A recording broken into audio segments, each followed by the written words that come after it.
देश के number 1 news network TV 9 के what India thinks today summit का आज दूसरा दिन 27 फरवरी तक सजेगा दिग्गजों का मंच। टीवी 9 नेटवर्क के व्हाट समिट में आज रात 8 बजे प्रधानमंत्री नरेंद्र मोदी विकसित भारत का देंगे मंत्र, नए भारत की गारंटी पर करेंगे चर्चा।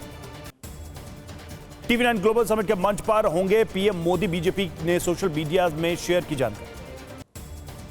टीवी 9 ग्लोबल समिट में केंद्रीय मंत्री अनुराग ठाकुर का विपक्ष पर निशाना, कहा आम आदमी पार्टी कांग्रेस का गठबंधन महागठबंधन है, 0+0 से की तुलना। समिट में बोले टीवी 9 नेटवर्क के एमडी और सीईओ वरुण दास, कहा यह कार्यक्रम बेहद खास, भारत वैश्विक स्तर पर उच्च तालिका में बना रहा है जगह। कॉन्क्लेव के पहले दिन खेल और कला जगत की प्रमुख हस्तियां शामिल हुई। नीति आयोग के पूर्व सीईओ अमिताभ कांत ने ब्रांड इंडिया पर रखी बात। टीवी 9 के मंच पर बोले अमिताभ कांत, कहा अगले 5 साल में ट्रैवल और टूरिज्म के माध्यम से 25 मिलियन नौकरियां पैदा कर सकता भारत। एक्ट्रेस रवीना टंडन ने नेपोटिज्म पर रखी अपनी बात, कहा नेपो किड्स की बात करेंगे तो आधी इंडस्ट्री खत्म हो जाए। टीवी 9 ग्लोबल समिट में आज ऑस्ट्रेलिया के पूर्व प्रधानमंत्री टोनी एबॉट का संबोधन, भारत ऑस्ट्रेलिया के संबंधों पर रखेंगे बात। टीवी 9 के मंच पर सम्मानित हुई नामचीन हस्तियां, रवीना, अल्लू अर्जुन समेत 8 हस्तियों को मिला नक्षत्र सम्मान। हरियाणा के बहादुरगढ़ में आईएनएलडी प्रदेश अध्यक्ष नफे सिंह राठी की गोली मारकर हत्या, एक कार्यकर्ता की भी मौत, 3 पुलिसकर्मी घायल। कार में सवार होकर आए थे हमलावर, बराई फाटक के पास कार रोककर की ताबड़तोड़ फायरिंग। नफे सिंह राठी की हत्या पर हरियाणा के सीएम खट्टर ने जताया शोक, कहा आरोपियों को बख्शा नहीं जाएगा। नफे सिंह की हत्या पर बोले सीएम केजरीवाल, कहा बीजेपी ने हरियाणा की कानून व्यवस्था को बर्बाद कर दिया। नफे सिंह की हत्या पर झज्जर एसपी अर्पित जैन का बयान, कहा जांच के लिए बनाई गई है 5 टीमें, जल्द आरोपियों की गिरफ्तारी हो जाए। पिता की हत्या पर बोले जितेंद्र राठी, 6 महीने पहले से था परिवार को खतरा, हम लगातार सुरक्षा की मांग कर रहे थे। नफे सिंह की हत्या पर बोले अभय चौटाला, का हत्या की सीबीआई जांच होनी चाहिए। वारदात के पीछे लॉरेंस बिश्नोई और उसके करीबी काला जठेड़ी का हत्या होने का शक, प्रॉपर्टी विवाद में हत्या की आशंका। नफे सिंह की हत्या पर हरियाणा के गृह मंत्री ने जताया दुख, कहा जांच के लिए एसटीएफ को लगाया अधिकारियों को तुरंत एक्शन का आदेश। नफे सिंह की हत्या पर भूपेंद्र सिंह हुड्डा ने दुख जताया, कहा हरियाणा की कानून व्यवस्था खराब।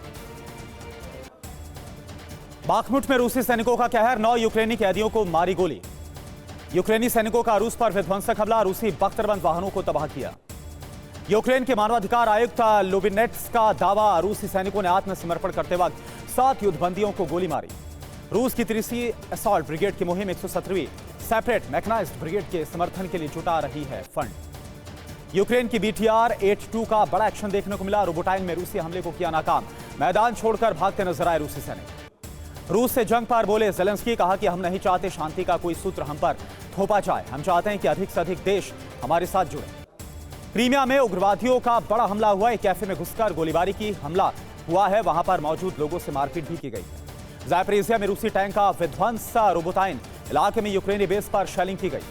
रूसी हमले में तबाह, यूक्रेन के रडार सिस्टम KH-35 मिसाइल से P-18 स्पून पर सटीक निशाना। रूस के FPV ड्रोन का जबरदस्त प्रहार देखने को मिला, ज़ापोरिज़िया में गोला बारूद भंडार को निशाना बनाया, यूक्रेनी टैंक पर हमला किया। आज से 29 फरवरी तक भारत टैक्स 2024 का आयोजन पीएम मोदी करेंगे उद्घाटन।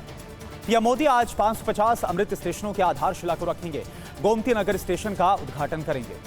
केंद्रीय गृह मंत्री अमित शाह आज दमन और दीव के दौरे पर रहेंगे, लाभार्थी सम्मेलन एवं विभिन्न योजनाओं का उद्घाटन और शिलान्यास करेंगे। मराठा नेता मनोज जारंगे का उप मुख्यमंत्री देवेंद्र फडणवीस पर आरोप, कहा मेरी हत्या कराना चाहते हैं फडणवीस। ज्ञानवापी के व्यास तहखाने में पूजा पर आज फैसला सुनाएगा, इलाहाबाद हाईकोर्ट जिला अदालत के आदेश के खिलाफ मुस्लिम पक्ष ने दायर की थी याचिका। बीजेपी नेता हेमा मालिनी का बड़ा बयान, कहा अयोध्या में बन गया राम का मंदिर, अब मथुरा की बारी है, फिर से मथुरा से चुनाव लड़ने का दावा किया। यूपी पुलिस परीक्षा लीक पर बोले सीएम योगी, युवाओं के साथ अन्याय राष्ट्रीय अपराध। संदेश खाली जा रही फैक्ट फाइंडिंग टीम को पुलिस ने जाने से रोका, पीड़ितों से मुलाकात करने जा रही थी civil society fact finding team. Paschim Bengal BJP अध्यक्ष सुकांता मजुमदार का बयान, बोले संदेश खाली मामले को दबाने में जुटी है पुलिस, राष्ट्रीय जांच एजेंसी को सौंपा जाए केस। दिल्ली में पानी के बिल को लेकर संग्राम, आपके प्रोटेस्ट में बोले सीएम केजरीवाल, अफसरों को धमकाती है बीजेपी। पीएम मोदी ने समंदर में जाकर प्राचीन द्वारका जी के किए दर्शन, समंदर के अंदर की साधना, मोर पंख किए समर्पित। द्वारकाधीश मंदिर में पीएम मोदी ने भगवान कृष्ण के किए दर्शन, बेट द्वारका मंदिर में भी पूजा की, मंदिर में मौजूद भक्तों से मिले पीएम मोदी की देश को 5 नए एम्स की सौगात, राजकोट, रायबरेली, बठिंडा, कल्याणी और मंगलागिरी एम्स का किया उद्घाटन। देश के सबसे लंबे केबल सिग्नेचर ब्रिज का पीएम मोदी ने किया उद्घाटन, नोखा और बेट द्वारका को जोड़ेगा पीएम ब्रिज। एमपी से अमित शाह का विपक्ष पर हमला, कहा कांग्रेस ने सनातन का किया अपमान, कांग्रेस का मतलब भ्रष्टाचार। आगरा में भारत जोड़ो न्याय यात्रा में शामिल हुए अखिलेश, राहुल और प्रियंका के एक साथ मंच पर आए नजर, बीजेपी पर साधा जमकर निशाना। अखिलेश यादव ने कहा इंडिया गठबंधन और पीडीए की लड़ाई से एनडीए को हराएंगे। राहुल बोले हिंदुस्तान में गरीबों के साथ हो रहा है अन्याय। आगरा में न्याय यात्रा के दौरान प्रियंका ने साधा बीजेपी पर निशाना, कहा कांग्रेस और समाजवादी पार्टी मिलकर बीजेपी का मुकाबला करेंगी। सांसद रितेश पांडे ने थामा बीजेपी का दामन, बोले पीएम के नेतृत्व में मिला काम का मौका, बीजेपी की नीतियों से प्रभावित। सांसदों के पार्टी छोड़ने पर बोली मायावती, अपने स्वार्थ के लिए संसद छोड़ रहे हैं पार्टी, बीएसपी को कमजोर करने की साजिश।